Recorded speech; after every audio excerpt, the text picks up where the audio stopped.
The number 42 bus was late again. Maya Chen stood at the corner of 5th and Morrison, shifting her weight from one foot to the other, her nursing school textbooks heavy in her oversized canvas bag. Her shift at County Hospital had run over, a 14-hour double that had left her feet aching, and her mind drifting toward thoughts of her tiny apartment's cracked ceiling and the leak that had started 3 days ago. The afternoon sun was brutal, pressing down on the sidewalk with the kind of heat that made the concrete shimmer. Around her, the usual crowd gathered. A businessman checking his watch every 10 seconds, 2 women gossiping in Spanish, 3 teenagers with their eyes glued to their phones. Everyone waiting, everyone impatient. Maya had learned patience a long time ago. Her mother had taught her that. Be the calm in the chaos, Mija, her mother would say back when she was still alive, back when Maya was just 7 years old and the world still made sense in a linear way. That was before the car accident, before the hospital visits, before the funeral where half the family didn't come because they blamed her father for not being careful enough, for not driving slowly enough, for not checking the brakes. Now at 22, Maya carried that lesson like a stone in her pocket. Be good, be helpful, be kind. It was the only way she knew how to exist in a world that had already taken so much from her. She was so lost in thought that she almost didn't notice the old man at first. He was there suddenly, materializing from between the parked cars like a ghost, moving with the careful, deliberate steps of someone who had forgotten how to trust his own legs. His suit was beige, probably from the 1980s, and it hung loosely on his frame, the fabric worn thin at the elbows, the collar yellowed despite being carefully ironed. He had thick glasses, the kind with heavy black frames, and his white hair was combed back from his forehead in an old-fashioned style that made Maya think of her grandfather, who had passed away when she was in high school. The man was struggling, not in a way that screamed emergency, but in a way that whispered, "I need help." He was trying to reach the bus stop shelter, his cane tapping against the ground like a metronome keeping time with his breathing, which was heavier than it should be. Maya watched him for a moment, an internal calculation happening so quickly she wasn't even aware of it. Should she get involved? Was it her responsibility? But the question was already answered before her conscious mind caught up. She was already moving. "Let me help you," Maya said softly, stepping toward him. The old man turned and his entire face shifted. His tired eyes widened slightly, not in fear but in something like gratitude. He was German, Maya would learn later, though she could only sense it in the structure of his face, the careful precision of his posture, even as he was clearly struggling. "Oh," he said, his voice like leaves rustling. "Oh, thank you, young lady. My balance isn't what it used to be. This heat, you see, it makes everything harder." "Of course," Maya said, and she meant it. She took his elbow gently, her hand settling into the soft fabric of his jacket. "What's your name?" "Heinrich," he said. "Heinrich Bauer. I'm trying to get to the clinic on Park Avenue. I have an appointment at 3 and I simply cannot be late.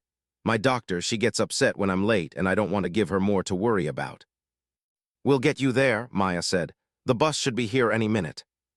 She guided him slowly toward the shelter. He was lighter than she expected, as if age had slowly been subtracting matter from him, replacing flesh with air and determination. His hand gripped her arm, not desperately, but with a kind of deliberate firmness, the grasp of someone who still had pride, who didn't want to lean too hard, who was trying to maintain some sense of dignity even as his body betrayed him. "You're a good girl," Heinrich said. "Not many young people stop anymore. They just pass you by staring at their phones, but you see people, that's rare." Maya felt something warm expand in her chest. It was the reason she'd chosen nursing in the first place. It was the reason she worked double shifts, why she skipped meals, why she volunteered at the free clinic on weekends even when she was exhausted. Because she saw people, because people mattered, because her mother's accident had taught her that any of us could disappear at any moment, and the only thing that stayed behind was what we'd done for others. They reached the shelter, and Maya helped Heinrich slowly lower himself onto the bench. He was breathing harder now, a slight wheeze in his chest that made her want to assess his vitals, to check his oxygen saturation, to do all the things that her nursing training made her want to do. But she held back. He wasn't a patient. He was just a person who needed help, and she was just a person who could provide it. "How long have you been in the city?" Maya asked, sitting down beside him to keep him company. 43 years, Heinrich said, removing his glasses and cleaning them on his shirt. "I came from Berlin in 1981. Wasn't easy at first. I had an accent then, much stronger. People weren't kind, but I worked. I built a business, construction, mostly repairs and restorations. Old buildings, mostly. I like the idea of bringing things back to life, you see, making something broken into something beautiful again. That's beautiful, Maya said and meant it. But now I'm retired, he continued, replacing his glasses. My daughter, she took over the business. She's doing very well. But my wife, she passed 3 years ago, and since then it's just been doctors and appointments and physical therapy. Lonely, too. My daughter, she's busy with the business, and I don't like to bother her. She has her own life.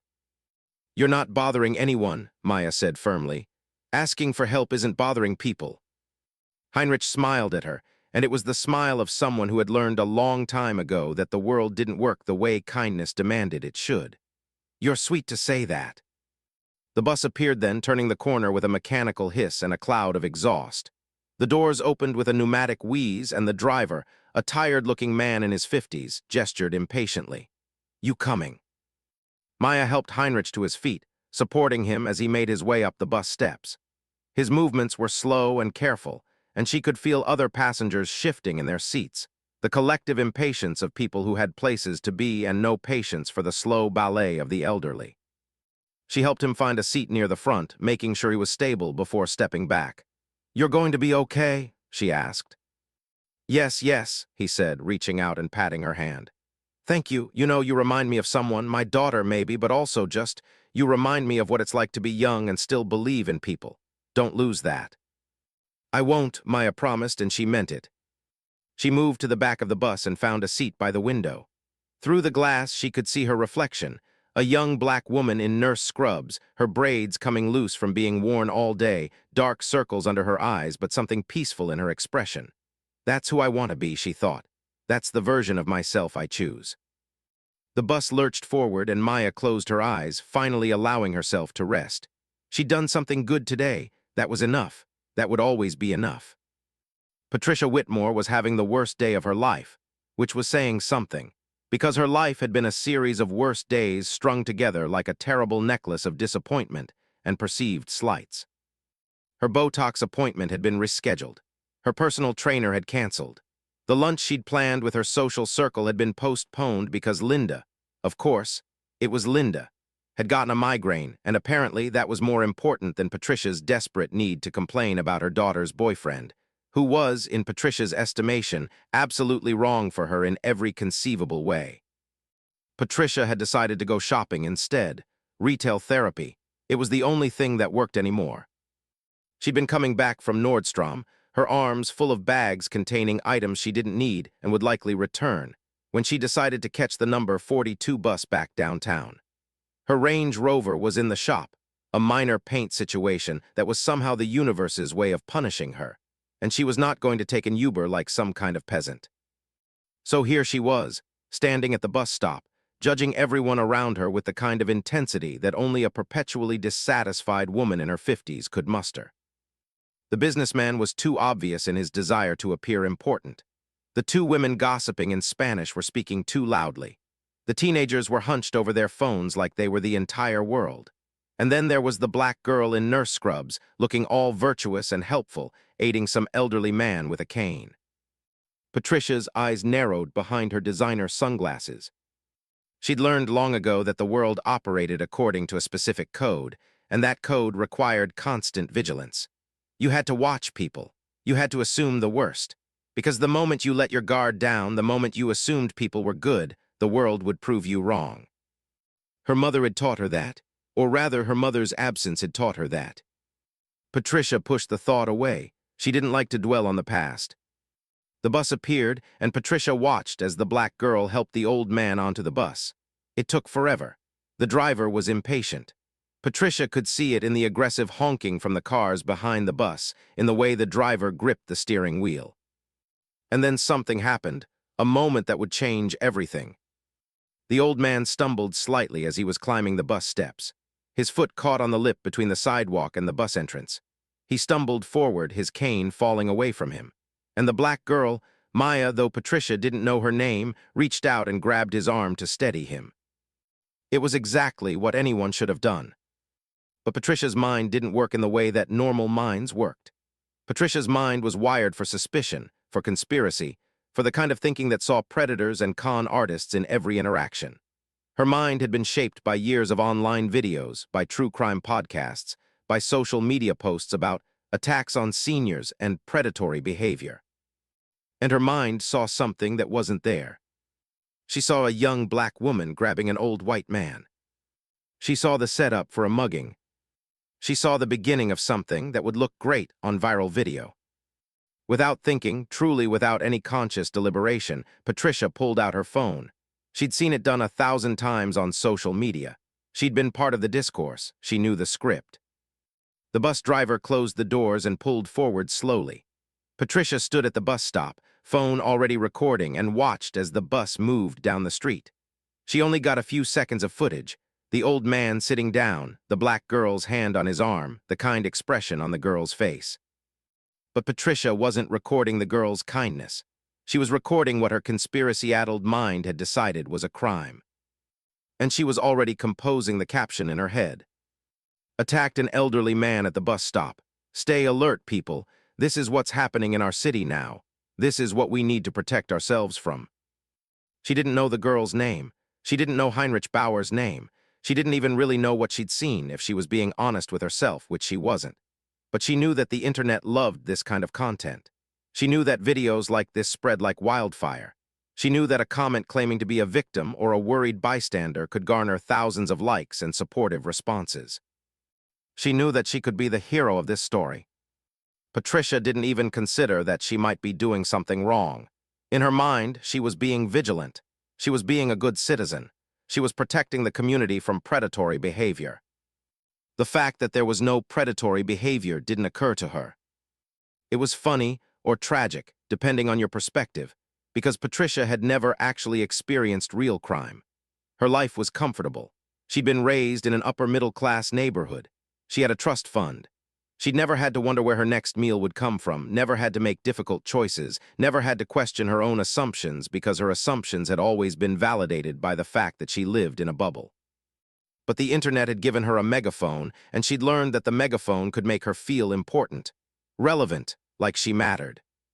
So she went home, carefully edited the 15-second video to cut out any context, and posted it to her social media accounts with a caption designed to inflame. This is what's happening at the bus stops downtown. An elderly man being targeted. Please share. We need to look out for our vulnerable population. This needs to stop. Crime in the city, protect our elders, WATCHOUT. She didn't use the girl's name because she didn't know it. She didn't identify the man because she didn't care about accuracy. She just knew that the internet loved this kind of content, and she was about to be a viral hero. Within an hour, the video had been shared 5,000 times. Within 2 hours, it had been shared 50,000 times. Within 4 hours, it was on local news sites.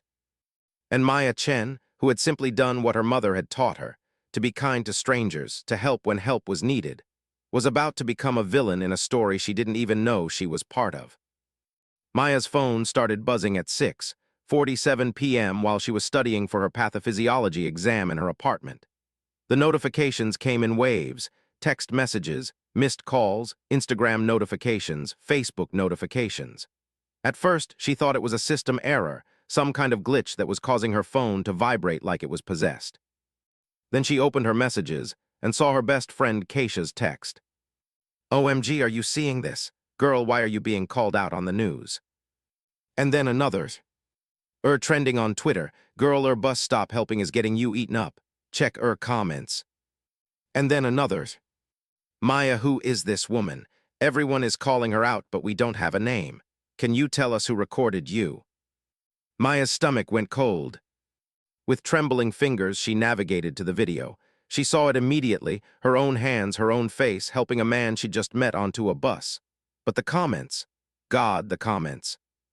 This predator needs to be arrested. Targeting seniors is not acceptable. Why is nobody stopping this? Where are the cops? Disgusting, absolutely disgusting. This is what's wrong with society. She's literally dragging him into the bus. Classic predatory behavior, so obvious. That poor man is terrified. Someone find who this girl is and report her. Hundreds of comments. Thousands now. Tens of thousands. And they were multiplying by the second, each one a new accusation, a new assumption, a new piece of evidence in a trial that was already underway in the court of public opinion. Maya felt her hands shaking. She tried to breathe, in for 4 counts, hold for 4, out for 4, the technique she'd learned in nursing school, but it didn't work. The room was spinning. Her phone rang. It was her father. "Mija, what is this? What are these people talking about?" His voice was tight with panic. "Dad, I was just helping an old man get on the bus.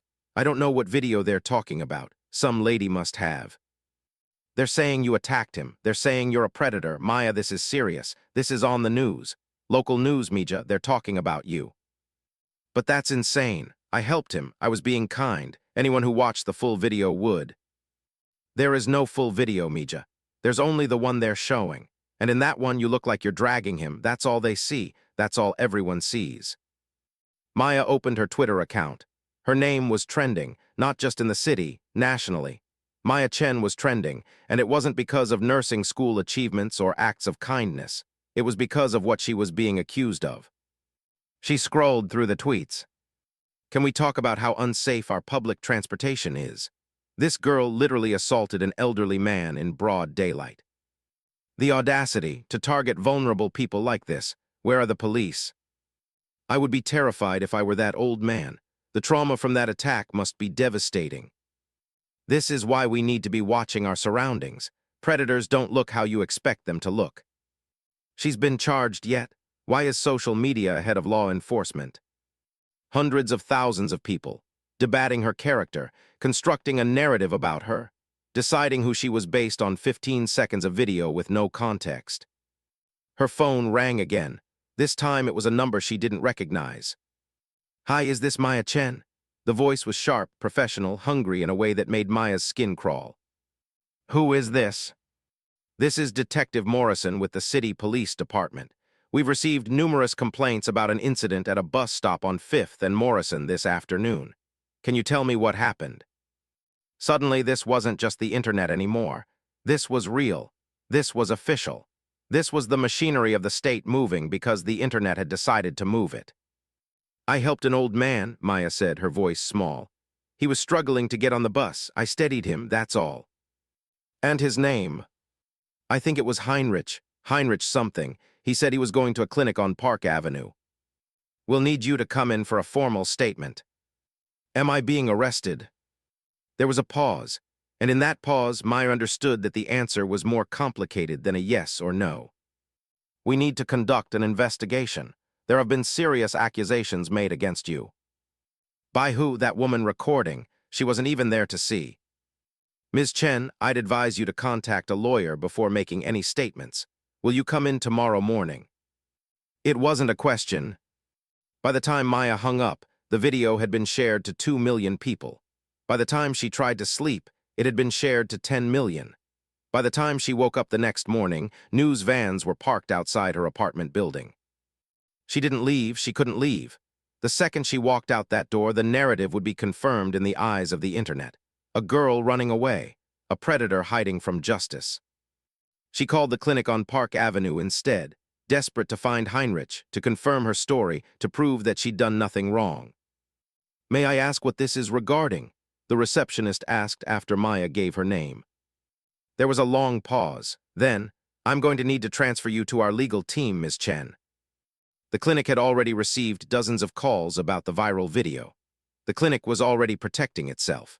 And Heinrich Bauer, who had been nothing but kind to Maya, who had praised her goodness and her character, would be caught in the middle of a legal minefield that neither of them had asked for.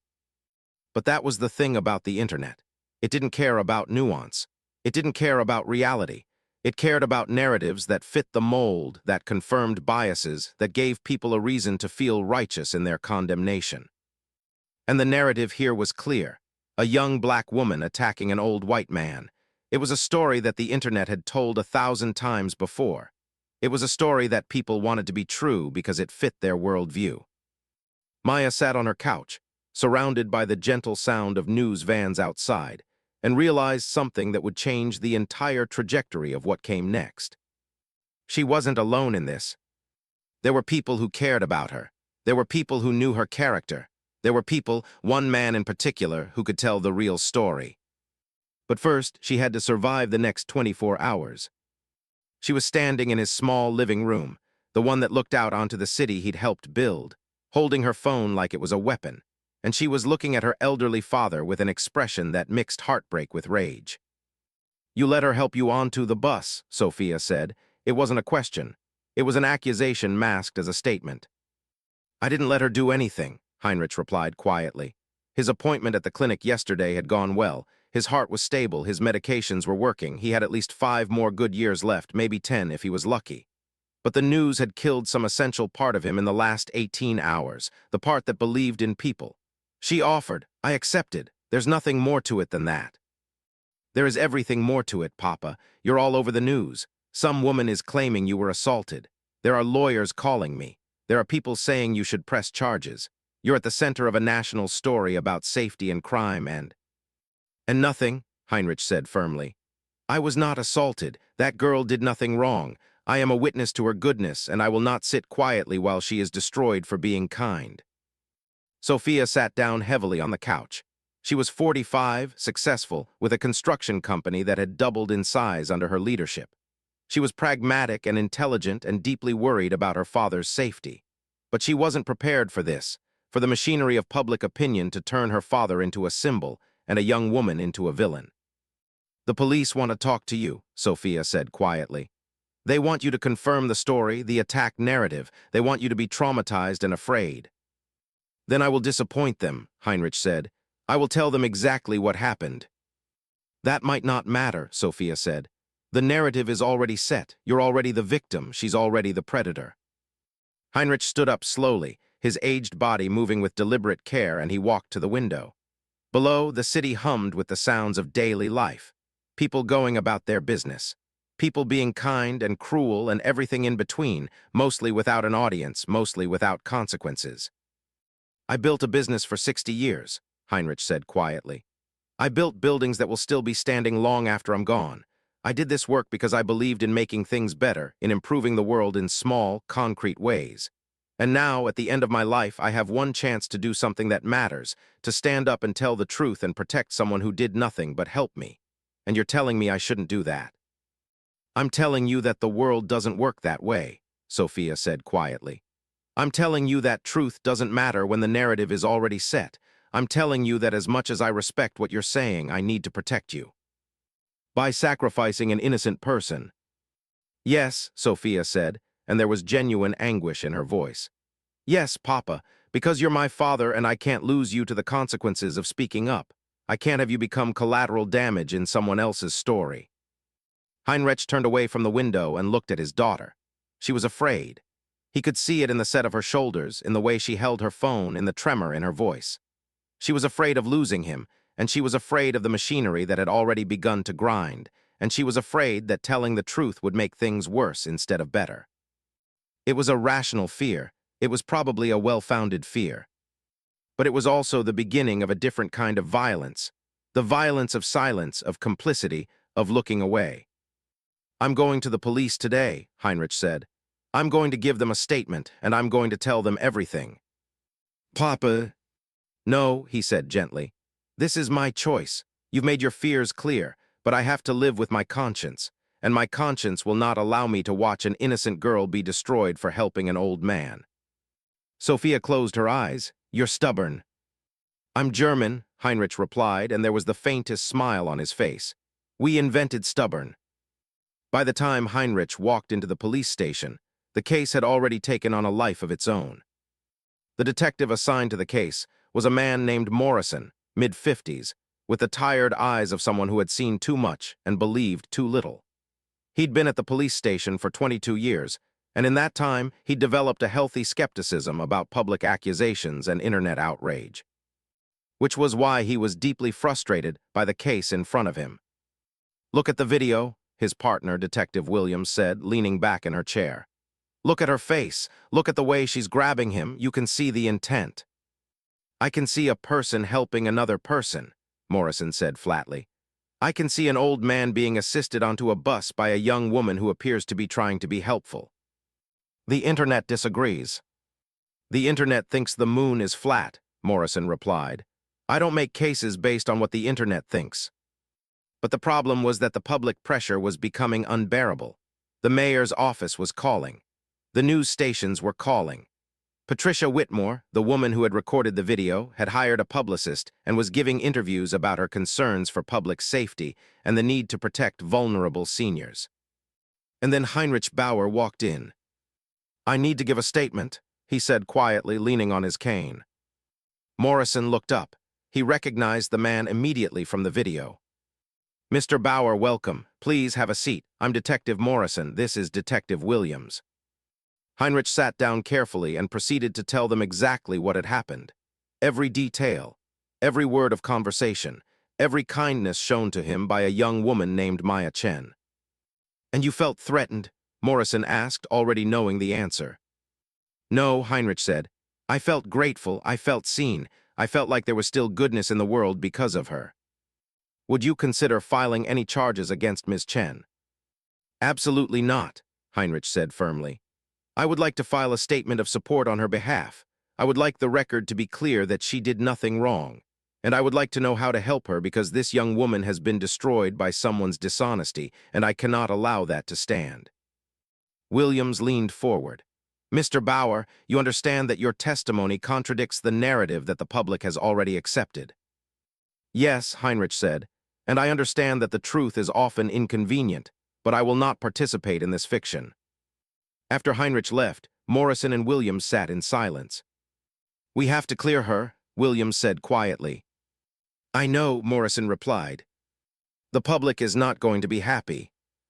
"The public is never happy," Morrison said, "but the truth is the truth." Meanwhile, Patricia Whitmore was having the best week of her life. She'd been interviewed by 3 local news stations. Her Twitter account had gained 100,000 followers. She'd been retweeted by celebrities and influencers, all of them praising her bravery and her commitment to public safety. Her publicist had recommended she write a book, a memoir about witnessing crime and the need for citizen vigilance. She hadn't once considered that she might be wrong. She'd been recorded helping expose a predator. In her mind, she was a hero, a patriot, a good citizen who'd taken action when others looked away. The fact that the predator was imaginary didn't occur to her. It didn't occur to her because the internet had validated her narrative, because her followers had confirmed her suspicions, because the machinery of outrage had lifted her up and made her important.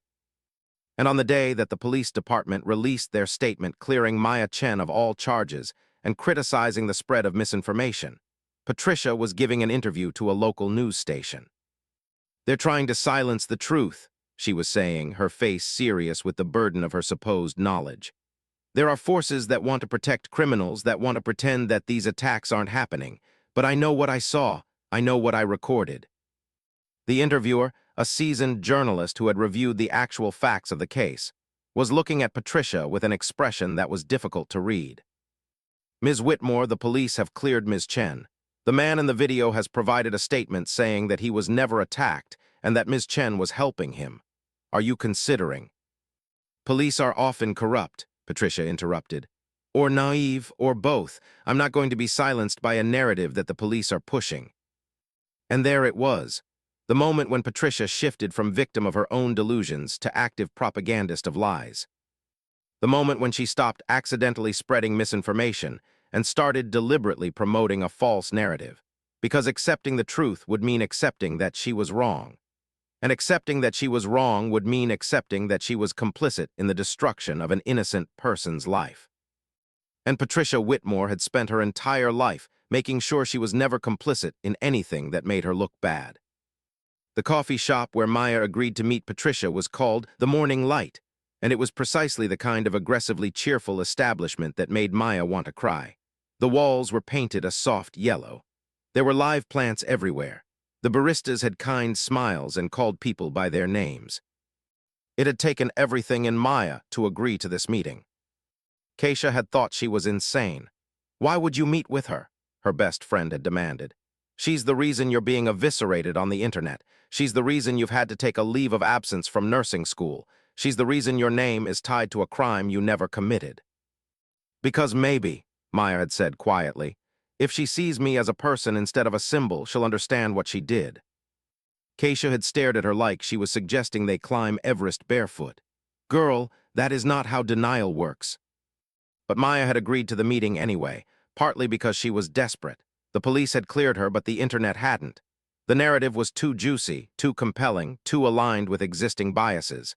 Yes, the police said she was innocent, but the internet said she was guilty. And for millions of people, the internet was far more credible than an official statement from law enforcement. Patricia arrived late, of course. She looked exactly like Maya had imagined. Designer everything, salon-perfect hair, sunglasses inside a coffee shop at 2 p.m. She had the air of someone who had never been told no in her entire life, and she carried that air like armor. "Maya Chen," Patricia said, settling into the chair across from her with the kind of careful precision that suggested she'd learned her manners from a finishing school. "Thank you for meeting with me." "I'm not sure I know why I agreed to this," Maya said quietly. Her hands were shaking. She kept them below the table. "I wanted to explain my perspective," Patricia said smoothly.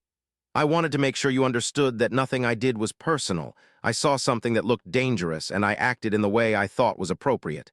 I didn't have a vendetta against you. I didn't know you. I was simply being responsible," Maya finished bitterly. "You were being a concerned citizen. That's what you've been saying. That's what your publicist has been saying. That's what your book is going to say." Patricia's expression hardened slightly. "I'm simply telling the truth as I saw it." "No," Maya said, and there was a quiet steel in her voice that surprised even her. "You're telling the truth as you wanted to see it, because the real truth, the actual verifiable truth, is that an old man needed help and I helped him. That's it. That's the whole story, but that didn't fit your narrative." "I did what anyone would have done," Patricia said coldly. "No," Maya said again. "You didn't. Anyone else would have asked questions. Anyone else would have looked for context. Anyone else would have considered that they might be wrong. But you didn't do any of that. You just pressed record and decided that I was guilty of something, and you spent the last 2 weeks building a case against me in the court of public opinion. I was protecting a vulnerable person." "You were performing," Maya said. "You were putting on a show for an audience of millions, and that audience loved it, so you kept performing. And now, even though the police have cleared me, even though the actual victim of your supposed crime has said nothing happened, you're still performing.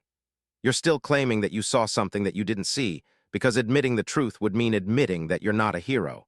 You're someone who destroyed another person's life for likes and shares and a book deal." Patricia's face went pale. For a moment, just a moment, Maya could see something crack in her carefully maintained composure. Something real, something human, something that suggested that maybe, somewhere under all the denial and the defensive anger, Patricia understood what she'd done. And then that moment passed. "You know what?" Patricia said, standing up abruptly. "I don't need this. I came here willing to explain myself, to have a civil conversation, and you've chosen to be aggressive and accusatory. This is exactly the kind of behavior I was concerned about." "What behavior?" Maya demanded. "Being honest with you, pointing out that you lied." "I didn't lie," Patricia said coldly. "I reported what I saw. What you choose to do with that is not my responsibility." "You selected the narrative that fit your worldview," Maya said, standing up as well. "You ignored everything that didn't fit that narrative, and when the truth came out, you doubled down instead of reflecting." Patricia was already walking toward the door. She turned back briefly, her face hard and closed. "I hope you get the help you need," she said, and there was something almost pitying in her tone. Something that suggested that in her mind she had won this encounter, had proven her superiority, had demonstrated that she was above Maya's accusations. She walked out of the coffee shop, and Maya heard her on the phone before she'd even reached the street. "Hi, this is Patricia Whitmore. I want to talk about expanding the book deal. And I have a new angle. She confronted me today at a coffee shop, very aggressive, very threatening behavior. I think our readers will want to know about this development." Maya sat back down in her chair. The coffee shop, with its cheerful yellow walls and its kind baristas, suddenly felt like the most exhausting place in the world. She thought about her mother, who had always been kind, even to people who didn't deserve it. She thought about her father, who was at home right now, worried sick about his daughter's future. She thought about Heinrich Bauer, who at his age and with his limited energy had gone to the police station to tell the truth, and it hadn't made any difference. She thought about the internet, with its billions of users and its infinite capacity for cruelty masked as righteousness. And she thought about the fact that sometimes in this world the truth didn't matter. The narrative did, the performance did, the spectacle did. And for a moment, just a moment, Maya understood what it felt like to lose hope. 3 weeks later, Maya was back at County Hospital, pulling on her nursing scrubs for the first time since everything had fallen apart. Her supervisor, Dr. Patricia Chen, no relation to Maya, though the shared last name had felt like cosmic irony at the time, had called her personally. "The police statement cleared you," she'd said firmly. "As far as this hospital is concerned, you're innocent and vindicated. We want you back. We need you back." But the world outside the hospital hadn't necessarily caught up with the truth. Maya's social media accounts were still being flooded with comments. Some were supportive, people who had read the police statement and realized they'd been fooled. But many others were hostile, doubling down on the narrative they'd invested in. "Police are corrupt," they claimed. "She has connections. Of course they cleared her, she probably seduced the detective." The internet had its version of the truth, and that version would persist long after the official version had been established. But something unexpected had happened while Maya was on leave. A journalist named Sarah Mitchell, who wrote for the city's independent newspaper, had decided to do something radical. She'd actually investigated the story. She'd interviewed Maya. She'd interviewed Heinrich. She'd interviewed the clinic staff. She'd analyzed the original video, frame by frame, showing exactly what was actually happening versus what the narrative claimed was happening. She'd looked at Patricia's social media history and found a disturbing pattern of making accusations, of seeing crimes that didn't exist, of positioning herself as a victim of a lawless society that, in reality, was quite orderly. And then she'd written a story. Not a story about Maya's vindication, though that was part of it. A story about how misinformation spreads, about how the internet rewards outrage and punishes nuance, about how ordinary people, living comfortable lives, can become agents of destruction simply by pressing record and inventing a narrative. And about Patricia Whitmore, who had built a public presence on a foundation of lies, and who was now being forced to face the consequences of her actions. The newspaper article went viral, but in a different way than Patricia's video had. This time, it wasn't about hatting a villain. It was about understanding how villains are created, how they create themselves through choices, through the decision to believe their own narratives, through the rejection of evidence that contradicts their worldview. Patricia's book deal was canceled within hours. Her publicist dropped her. The news station stopped returning her calls. And perhaps most significantly, her own community turned on her. Women from her social circles, who had previously gone along with her accusations because it was easier than confronting her, suddenly found their voices. They started speaking about Patricia's history of making accusations, of seeing danger where none existed, of being genuinely difficult and self-centered and dishonest. One of them, Linda Chen, again no relation, gave an interview to Sarah Mitchell. "Patricia has always been like this," Linda said. "Even in high school, she would tell stories about people, exaggerate them, distort them, present them in the worst possible light. And then she would position herself as the victim when people reacted badly to her stories. It's always been a pattern with her. But this time, it affected someone's life. This time, her lies had real consequences." Within a week, Patricia had been abandoned by everyone who had previously supported her. She tried to maintain her narrative. She gave interviews claiming that she was being silenced, that this was all a conspiracy to protect criminals. But the internet, which had once lifted her up, was now gleefully tearing her down. The same mechanism that had destroyed Maya Chen was now being used against Patricia Whitmore. It wasn't justice, but it was something. Maya was working a night shift, 12 p.m. to 8 a.m. on the pediatric ward, where she was helping kids recover from surgeries and managing their pain and their fear. She was good at it. She was always good at it. Her kindness, which the internet had once tried to weaponize against her, was exactly what these children needed. At 3 a.m., during a quiet moment, she received a text from an unknown number. "Ms. Chen, this is Heinrich Bauer. My daughter finally showed me how to text. I wanted you to know that I've been reading the articles about you, about what happened. I'm so sorry that you experienced this because of my presence on that bus." Maya's eyes filled with tears. She immediately texted back, Mr. Bauer, you have nothing to apologize for. You told the truth. You're the only person who could have stopped this, and you did. You chose what was right. Another text came through, this one with a video attachment. It was Heinrich, sitting in his living room, and he looked tired but determined. I wanted to tell you something in person. His voice came through the small speaker of her phone, soft and accented. I'm 87 years old. I've lived through a lot of history. I've watched the world become more connected and more fractured at the same time.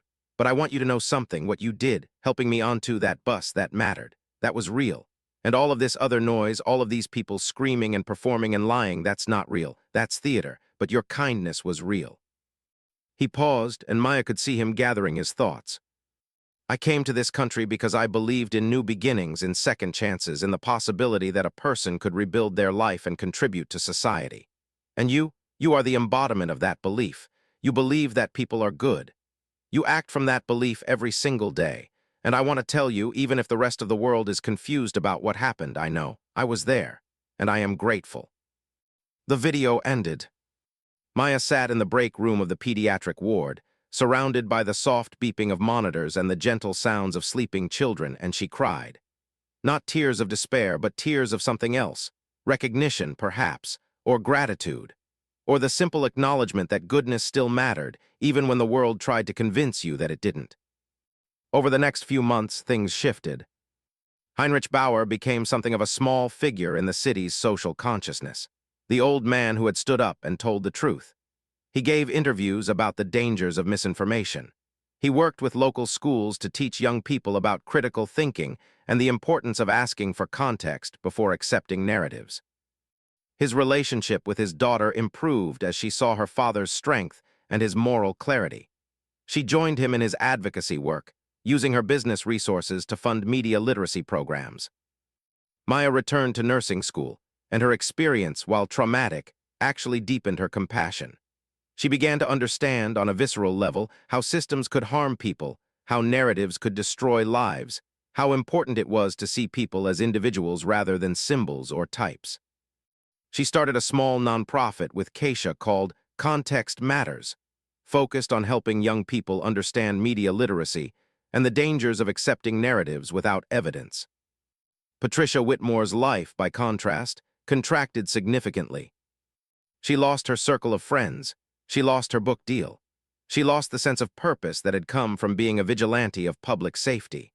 What remained was a woman in her 50s, alone in an expensive apartment, watching her social media accounts gradually become silent as the internet moved on to the next outrage. She never admitted that she was wrong. She never apologized. She never developed the self-awareness that might have allowed her to grow from the experience. Instead, she gradually faded from public consciousness, which was perhaps the worst punishment the internet could offer. Not dramatic destruction, but slow, quiet irrelevance. 6 months after the incident, Maya was working her shift at the hospital when a new patient was admitted to the pediatric ward. It was a young boy, maybe 10 years old, admitted for appendix surgery. He was scared, as children usually are before surgery. Maya was assigned to help him prepare, to explain what was going to happen, to hold his anxiety with her own calm. As she was checking his vital signs and explaining the procedures, his mother sat in the corner, watching. The mother was crying softly. "You're being so kind to him," the mother said. "Thank you. I don't know if I've said it to a nurse in a long time, but thank you." Maya smiled at her, and in that smile was everything she'd learned over the past 6 months. That kindness mattered, that seeing people mattered, that even in a world that was often cruel and dishonest, there was still room for simple human decency. "Of course," Maya said, "that's what I'm here for." After the mother had stepped out of the room, the boy looked up at Maya with the kind of trust that only children can give. "Will it hurt?" he asked. "No," Maya said. "You'll go to sleep, and when you wake up, you'll be better. I'll be here the whole time." And she would be, because that's who Maya Chen was. Not the symbol the internet had tried to make her into, but a real person with a real commitment to helping others, even when the world made that commitment difficult. 3 years later, Patricia Whitmore was living in a small town in Colorado, having relocated after her life in the city became unbearable. She worked part-time at a grocery store. She lived quietly. She didn't post on social media anymore. But she also didn't apologize. She didn't learn. She spent her days telling herself that she'd been right, that everyone else was wrong, that she was a victim of a conspiracy to protect criminals. The alternative, accepting responsibility, facing the harm she'd caused, understanding how her choices had nearly destroyed an innocent person's life, was simply too painful for her to contemplate. And that was the real tragedy, not her fall from grace, but her inability to grow from it. Meanwhile, Heinrich Bauer continued his work with schools and advocacy groups until he passed away peacefully in his sleep, at the age of 91, having lived a long life that ended with him knowing that he had made a difference, that he had stood for truth when it was difficult to do so. Sophia continued his work after his death, expanding the programs he'd started, honoring his legacy by making sure that other people could see what he had seen, that the world was worth believing in, that truth mattered, and that individual acts of courage, however small, could make a difference. And Maya Chen went on to graduate from nursing school with honors. She became a psychiatric nurse, working with people experiencing trauma and dissociation and the deep wounds that public cruelty could inflict. She treated patients who had been harmed by misinformation, who had lost their trust in people, who had to rebuild their sense of safety from the ground up. And in her work, she carried the lessons that her mother had taught her, that Heinrich had reinforced, and that her own experience had cemented. That kindness mattered, that truth mattered, that seeing people as people rather than symbols or categories mattered. And that while the world would always contain people like Patricia Whitmore, people so invested in their own narratives that they could destroy others without hesitation, there would also always be people like Heinrich Bauer, people willing to stand up and say no, to tell the truth regardless of the cost. The question was never whether kindness would triumph over cruelty, or whether truth would triumph over lies. The question was whether the people of good faith would have the courage to choose what was right, even when the world tried to convince them otherwise. And in the end, that was a question Maya Chen had answered with her entire life. 5 years after the incident, on a crisp autumn morning, Maya stood in a community center in a downtown neighborhood. She was there to speak to a group of high school students about media literacy and the dangers of misinformation. She was nervous. Public speaking was never easy for her, especially about something this personal. But she'd learned that sharing her story, honestly, vulnerably, with all the messy details, was one of the most powerful ways to help young people understand what was at stake. As she looked out at the faces of the students, she saw something that gave her hope. They were listening. They were thinking. They were asking questions not with the intention of condemning, but with the intention of understanding. During the Q&A section, a young girl, maybe 17, black with determined eyes, raised her hand. "Ms. Chen," she said, "don't you hate her? Don't you want revenge?" Maya paused. It was a good question and an honest one. "I did," she admitted. "For a long time, I was angry at Patricia Whitmore. I was angry that she could destroy my life with the press of a button. I was angry that she never apologized, never admitted she was wrong, never seemed to understand the harm she caused." "And now," the girl asked. "Now," Maya said, "I see her as a cautionary tale.